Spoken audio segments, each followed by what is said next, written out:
আমার নাম সদাগর একই পথে তুমি আমার নাম শুনে চমকে উঠলে এর কারণ কি আমি বুঝতে পারলাম না। তোমার জন্য এক যুগ 12 বছর থেকে এই পথ চেয়ে আছি আমি। বন্ধু অর্জুন, বন্ধু এই নারী কিনা বলে আমার জন্য এক যুগ 12 বছর ধরে এই পথে বসে আছে, এর কারণ কি শুনবো? তবে শোনাই যাক এর কারণ কি। ঠিক আছে বলছি, তোমার হস্ত থেকে আড়াই মুষ্টি পুজো হলে আমার বিয়ে বলবে। শুধু তাই নয়, এই ভদ্রলোকে সবাই আমাকে বন্ধু দিবে।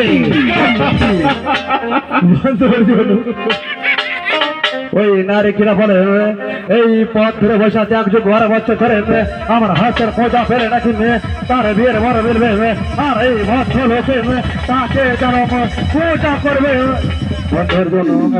আমি কিন্তু ওই নিরহ গুরু দুঃখের মানুষের আর তোর দাবি শুনতে পছন্দ করি না, তাই আমার মন কাঁদে প্রাণ কাঁদে, তাই বলে দিচ্ছি কেউ যদি এসে বলে ঘরে ওরে চাঁদ সদাগর তোমার রাজ্য থেকে প্রত্যেক রাজ্য তোমাকে লিখে দিতে হবে, তবে আমি তাকে লিখে দেবো। তাই বলছি তুমি শোনো, আমি মনে মনে স্থির করেছি সেটা কেমন হবে তুমি আমাকে ভেবে বলো বন্ধু।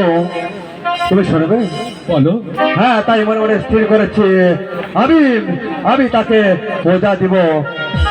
তুমি কি বলছো? আচ্ছা ঠিক আছে, ঠিক আছে বন্ধু, তুমি যখন বলছো আমি কখনো বন্ধুর কথা দিতে পারি না, তাই বলছো পূজা দেবী। তুমি যখন পূজা দিবে এসো আমার সঙ্গে, আমি তোমাকে পূজা দিব। আচ্ছা ঠিক আছে। তুমি কি খেলে? আমি তো কিছু খাই নাই। কিছুই খাওনি?